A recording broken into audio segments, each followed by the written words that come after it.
Good afternoon, Jank enthusiasts. I'm MBT, and this is 10-Minute Testing. We meet tonight on the near eve of Justice Hunter's release. Put away your fours. The time of the 5 is nigh. You'd be forgiven for thinking we left no stone unturned, but as the NAWCQ proved this past weekend, there's a couple of rocks that remain undisturbed. Presenting Gem Knight. The rocks, Hank. No, they're minerals. Jesus, Marie, I got some geodes coming that are very delicate, all right? So here's the list. Isaias Estrada's top 4-1 from the WCQ. As always, I'll give you a background about the archetype, a little bit of a discussion about what I hope the deck can do, and of course, the card by card. But first, this video is sponsored by Yu-Gi-Oh! Pro Deck. Yu-Gi-Oh! Pro Deck is a one-stop shop for all things Yu-Gi-Oh! They're responsible for the pack opener that makes series-like progression possible. They've got strategy articles for those looking to flesh out their fundamentals. They're the most complete repository of deck lists and results from regionals and YCSs online. And they've also got cube and draft infrastructure that's finally seeing use now that Yu-Gi-Oh! Players have come to the light of Limited. There's a good chance that any Yu-Gi-Oh! Content you see on YouTube has Yu-Gi-Oh! Pro Deck's many tendrils somewhere within its DNA. So why not go to the source and improve your game, draft with friends, or just see what 11-year-olds are playing in their Blue Eyes decks this month? Head on over to YGOPRODECK.com. Now back to the video. With that, let's get down with Gem Knight. Gem Knight is a dual terminal archetype, which to me means I'm not going to get into the lore. Let's just all assume the L-Swarm are involved somehow. These monsters have been playable a half dozen times over the course of Yu-Gi-Oh's history, mostly for the same reason over and over again. Despite the fact that they were designed as a consistent and capable OTK strategy, they're one of the greatest FTK engines in Yu-Gi-Oh's history, courtesy of Gem Knight Master Diamond and Lady Lapis Lazuli. After literal years of domination from fan-favorite tubers like Coder and Vlad, Konami put a little 1 over Master's head for his war crimes. What's done had been done, and Gem Knight would remain an unplayable oddity forever, cemented by legacy support that didn't even make a dent in the meta. But sometimes finding diamonds just requires persistence. After another wave of legacy support in Battles of Legend Monster Mayhem, the gems got truly outrageous. Among a new suite of exceptionally powerful monsters was a new spell that's both Brilliant Fusion and Rhoda, a new fusion that just summons a bazillion attackers, and Circular. The end result is a deck that shockingly does blind second OTK, and accomplishes it with pretty consistent results. When forced on the play, it can Protoss, but make no mistake, this deck is about hitting as hard as possible, as often as you're able. So with that, let's get into the card by card. First up is Gem Knight Neparim, the funniest card I've ever read. If this card is normal or special summoned, you can add a Gem Knight card from your deck to your hand, except itself, and any effect damage your opponent takes during the main phase this turn is halved. God, they just didn't want it coming back. During your main phase, you can normal a second time by activating an effect, and if sent from the hand or deck to the graveyard, can send a card from your hand to the graveyard, and if you do, special summon this card. This thing is unthinkable. Gem Knight Quartz, if your opponent controls a monster, allows you to discard this card to send a fusion continuous spell directly from your deck. Also, you can special summon monsters from the extra deck for the rest of the term, except for Gem Knight monsters. If this is used as material for a fusion summon and sent to the graveyard or banished, you can add a Gem Knight monster from your graveyard to your hand, except Gem Knight Quartz. Now, you might be wondering, what fusion continuous spells does the deck play? Well, Brilliant Fusion is inexplicably legal, as is Scatter Fusion, which is honestly still really good. We're playing 2 copies of Gem Armadillo, that's just Stratos, and 2 copies of Gem Knight Hollow Core. This allows you to send a Gem Knight normal monster or Gem Knight Fusion from your deck to the graveyard for cost, and then allows you to special summon this card from your hand in defense position. When your opponent activates a card effect while you control Gem Knight Fusion, you can banish 3 Gem Knight cards from your graveyard, including this card, negate it, then your Gem Knight monsters get a boost. Gem Knight Fusion has the ability to fusion summon a Gem Knight Fusion using monsters from your hand or field as fusion materials, but if in the graveyard, can banish a Gem Knight monster from your graveyard to add it to your hand. That's not once per turn. It is not unreasonable to get this back to grip like half a dozen times over the course of a combo. We're playing 3 copies of Shaddoll Fusion because we're blinding second. This is a fantastic card that allows you to send to Neparim, which is full combo on its own, but it also allows you to bring out El Shaddoll Construct and send a couple of choice Shaddoll monsters to the grave. Your Dragon, 2 pop spell traps, and Nail Shaddoll Genius, which allows you to prevent an effect monster's effect from being activated. Think of it like Sales Band 2. We'll play Salesman 1 a little later. We're playing Nemesis Flag and Arch Nemesis Protoss. This can make a 4, so it does have access to the Infernal Flame Banshee line that gets you through Flag and Protoss. This is for when you are forced onto the play, but it also has applications on the draw. Protoss is kind of a board wipe, especially against decks and archetypes that are just on one typing. We've got 3 copies of Gem Knight Dispersion. You can activate one of these effects, fusion summon a Gem Knight fusion monster from your extra deck using monsters from your hand or field. 2 monsters from your deck or extra deck can be used if they are non-rock Gem Knights and fusion is in your grave, or add a gem monster from your deck or banishment to your hand, and your opponent's effect damage is halved. Now, importantly, this is a hard once per turn per effect, meaning you can both perform the Shadow Fusion mode of this card and the Stratos mode. I can't believe it. We've got a Triple Tactics Thrust. This is a deck with a lot of very powerful normal spell cards in it, and a bunch of non-engine here. Fuelos, Perulia, 2 copies of Meows, Triple Forbidden Droplet, Double Lightning Storm, a Harpy's Feather Duster, 2 Salesman. If you're unfamiliar with this card, you can declare a card name for the rest of the turn. Your opponent can't activate cards. The effects of cards with the same original name as that declared card. You can't either, but for the rest of the duel, not just the rest of the turn. This card was unbelievably popular at the WCQ. You can, of course, call Droll and Lockbird if you're going off, but in this deck, you're frequently calling a card like Ryziel Detonator just to prevent it from impacting the board state. Finally, we've got 1 copy of Triple Tactics Talent, and let's go to the extra deck for our extra deck monsters. 2 copies of Phantom Quartz, 1 copy of Donner Dagger for Hire, 1 copy of the MF Who Reflects Physical. Infernal Flame Banshee, Gem Knight Seraphonite is double summon. Gem Knight Aquamarine says when this card is sent from the field to the graveyard, target a card your opponent controls, return that target to the hand. That comes up almost every game. Topaz, if it destroys a monster by battle and sends it to the graveyard, inflicts damage to your opponent equal to the attack of the destroyed monster in the graveyard. Remember, the effects of monsters in your deck that have the effect damage that your opponent takes apply to the main phase only. So this will burn for full. Ruby Pierces. Gem Knight Prismura can send a Gem Knight card from your hand to the graveyard to target a face-up card on the field. Destroy that target. You know what actually is a Gem Knight card is Gem Knight Fusion. And, of course, we've got Rose Diamond, which once per opponent's turn, the first time a Gem Knight monster you control be destroyed by a card effect is not destroyed. During your turn, when your opponent activates a monster effect, you can banish a Gem Knight from your graveyard, then target a face-up card your opponent controls, destroy it. El Shadal Construct, Gem Knight Master Diamond, which can banish a level 7 or lower Gem Knight Fusion monster from your graveyard to replace its effects with that. Brilliant Diamond just tags itself out. And now it's time to talk about the best guy in the world. Gem Knight Master Diamond Dispersion is just so unbelievable. Makeable with 3 gem monsters. During the main phase, you can send this card from the field to the graveyard. Special summon up to 3 non-rock gem monsters with different names from your extra deck or graveyard. Also, you are locked for the rest of the turn except for fusions, so you better get your Phantom Quartzing out early. When your Gem Knight Fusion monster is destroyed by battle when this card is in your graveyard, you can special summon this card. Can you believe that? 3,000 attack on this guy.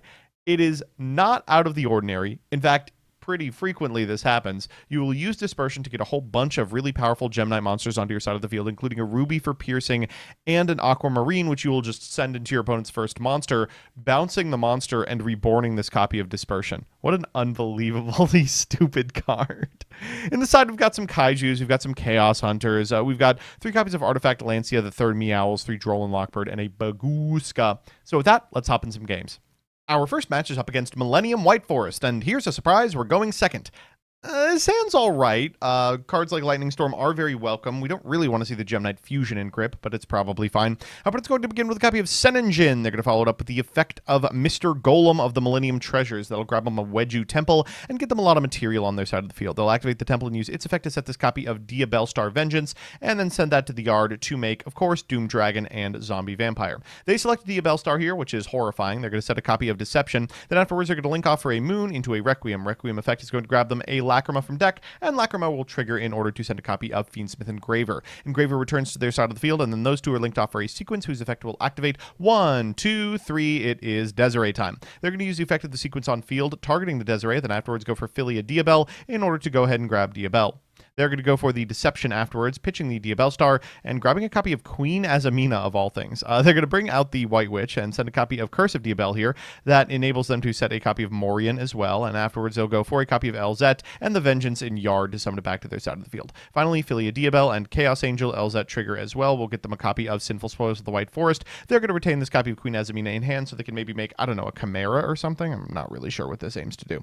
We're going to go for Lightning Storm. It doesn't really matter what we pick because it's just going to fiend out the Desiree, so so we might as well pick monsters. We'll go for Triple Tactics next and take the Vengeance. Then we're going to normal summon a copy of Neperim. Morian is going to trigger here. We will activate the effect of the Vengeance, and they will activate the effect of the Sinful Spoils of the White Forest. Everything to yard for Azamina.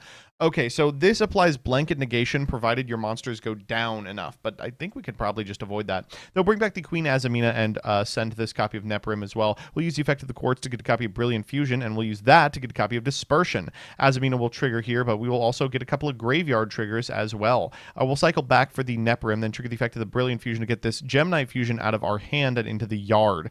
That means Dispersion is going to get big enough to activate its effect even under the effect of Azamina, and then afterwards we can activate the Gem Knight Fusion to go into Brilliant Diamond. We'll trigger the effect of the Aquamarine, and back she goes. Okay, from here we should just be able to OTK. We'll go for Brilliant Diamond into Master Diamond, activate the effect of the Master Diamond targeting this Topaz, and then walk over this copy of Chaos Angel doing 35. Ruby will pierce for the remainder. You're probably already seeing why I really like this deck. Every hand is just kind of a puzzle as to how you're going to play through your opponent's points of interaction. For Game 2, we're playing against Vanquish Soul, and this is Vanquish Soul without the Canine cards. This had a pretty fantastic weekend. I think the third most represented deck in top 64, but still, of course, is missing a lot of really strong stuff that's about to come out. They're going through the new Vanquish Soul combo, courtesy of Raisin, going Mad Love into Vanquish Soul Start, an unbelievably powerful card out of the get. They'll go for Reinforcement of the Army here as well, and then afterwards they're going to go for Holly Sue, summoning it to their side of the field, and they can just stop now. No reason to extend further. They're going to set a copy of Snow Devil and pass back to us. So the Lightning Storm here is fine. Snow Devil is still going to resolve, but because they only have fires, they only get to do the first effect. Just any scenario in which you can force them to fire that copy of Snow Devil a little prematurely is good. We're going to go Thrust for Salesman. We're going to call this copy of Caesar Valius, then Gem Armadillo for Hollow Core to send this copy of Fusion. We'll summon it to our side of the field and link off for a Phantom Quartz. They're going to go Raisin. No option here. We have to activate the Phantom Quartz in the same zone as the Raisin. They put it in the EMZ. We're going to Dispersion from deck for copy of Lady Rose Diamond, triggering both the Quartz and the Neperim. Afterwards, we're going to go for the Neperim, activating its effect on field for another Dispersion, then activating its effect again to normal another Neperim. We're finally going to make a second Phantom Quartz here that enables us to do the second effect of the Phantom Quartz. We'll go Fusion here. They'll go Jiaolong. Jiaolong here is going to grab them a copy of Borgar, I think, into a Phantom Quartz activation. 1, 2, 3 will get us to Brilliant Diamond. From here, Brilliant Diamond will trigger. We're going to go for Dispersion and Dispersion effect. We're going to get the Aquamarine, the Topaz, and the Ruby. We'll finally end with a Dispersion in order to cycle a card and then go Fusion in order to send to the yard for Prismura. We're going to cycle back the Fusion one more time, Prismura effect. They will activate the effect of the Rock of the Vanquisher in order to summon, and though they have a lot of monsters on their side of the field, I think we are still going to be able to OTK. We can Gemini Fusion for like a 5th time this turn to go into Master Diamond, trigger the effect of the Aquamarine in order to prompt out the Borgar before end of main, and then afterwards we can activate the Master Diamond targeting the Topaz as well. They'll draw a card, we will banish for Protoss, we'll call Fire, and because their monsters aren't protected, they will lose 2. We'll walk over the Bevalius, that'll do 3,400 to them, then direct in the Borgar to do another 25. That should be lethal, walking in with the Protoss and the Rose Diamond. They have a copy of Magnemite, but thankfully we still have the Hollow Core in yard to contest it. So it's time for Game 3, and you know what that means, a best of 3 versus meta. I am so happy to announce this is probably the last time I'll get to say, what else is our opponent on but Mitsurugi Raziel? They're going first, and we've drawn Flag. Not fantastic. They're going to go Star into Sword. Not a great open from our opponent either. Still enough, they're going to go for King of the Fair Limps here. That's going to grab them a copy of Habakiri. Habakiri here is going to then tribute the Saji. Saji trigger will get them a Ritual to hand or a Prayers, provided they already have it. Here, the Ritual is going to be activated. They're going to send a couple of cards, including a Nightsword Serpent here. They are on it. Kusanagi 1, Nightsword Serpent 2. That's going to give us a good Meowls. They will go for Prayers afterwards in order to grab another Habakiri and summon back the Saji at a time that we won't get to draw. We still will get one off the sword, and Hollow Core is not bad. They're going to go for Duo Drive here. They're going to attach, then activate the effect of the Duo Drive. Unfortunately, we don't have a response to that. Down comes the Raziel Cross, followed by the X. X and Twins here, notably. Afterwards, we're going to go for the Mitsurugi Ritual. That will enable them to summon from deck a copy of Ame no Murakumo, trigger the effect of the Habakiri to get another copy of Prayers, then down comes Ice for a Detonator. Detonator effect will trigger here. They're going to target the Twins, cross to shuffle a couple of cards back, draw a Singleton off the top. It's Bonfire! All right, they're going to get Ice for next turn, set this copy of Prayers, and pass back to us. So call me crazy, I think we can do this. We're going to lead with the Harpy's Feather Storm here. They're going to go for Murakumo. We will chain Forbidden Droplet, and then afterwards we can normal summon this copy of Gem Armadillo. I'm not really scared of anything else. else. Even the Droll Lockbird isn't super frightening. We could go for Quartz here, which sets Brilliant Fusion, doesn't add it. So we can activate it here in order to get Brilliant Diamond and trigger the effect of the Quartz. And the Neparim. Quartz here will cycle back the Hollow Core and Neparim to our side of the field. Hollow Core can bin this copy of Fusion, and there, we didn't even have to add it. We're going to go for the effect of the Phantom Quartz later this turn. First, we want to weave through the Brilliant Diamond and the Aquamarine.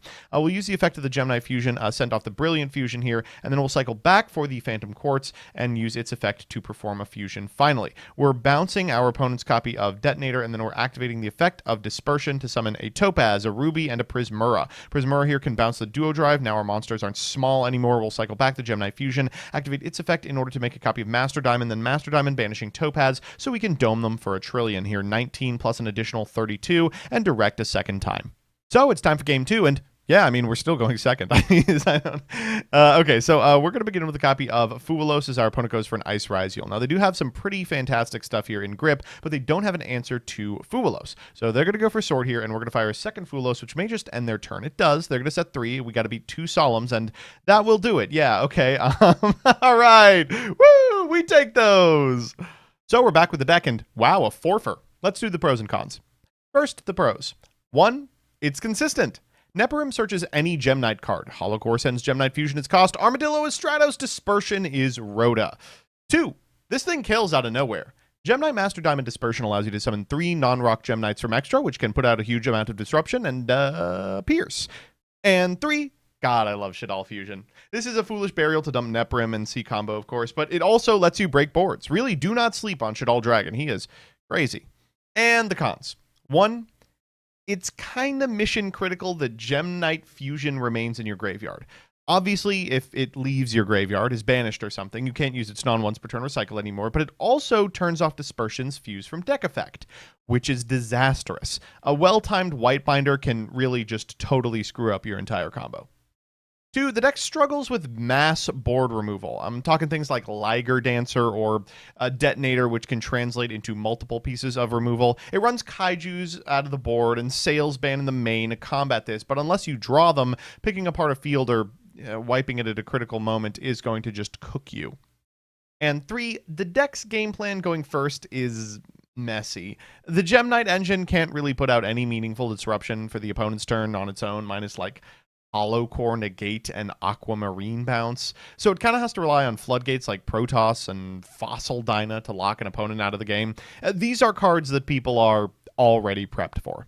Overall, this deck is a shining diamond in a sea of rough-ass decks attempting to blind second. Now that it's seen huge success, I expect it to be a consistent contender in the metagame. So that's that.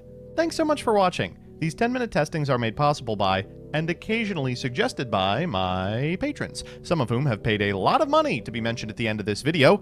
Those people are Elena Tincher, Alex Perea, Allison Elliott, Ally, Anthony S. Sierri, APK Pearly Tier 0, Brett Henry, Cool Guy Bakura, Cool Name, Damon O'Neill, Dark Rebel XYZ, DJ Elefante, Emiliano Deverio, NB Adams, Fabrizio Petroli, Felix, Garrett Ran, Hergalicious, John Paradise, Night Mary, Legal Rights, Lucas Rosas, Luis Hernandez, Matthew M. Derezzo, MBT Play Dolce, Mike Carlotti, N54 Lionheart, Nacho Gonzalez, Pombo, Prez, Project Mercury, Rants Are My Thing, Rohan Doge, Rose Lapine, Serpentax, Shifter.mp8, Sly Ninja 43, Soul CLG, Troy Says By Erasure is Gay, Vortex, Who's Nick, Wonder Waffle, and Yuki Kazami. I couldn't have done it without you.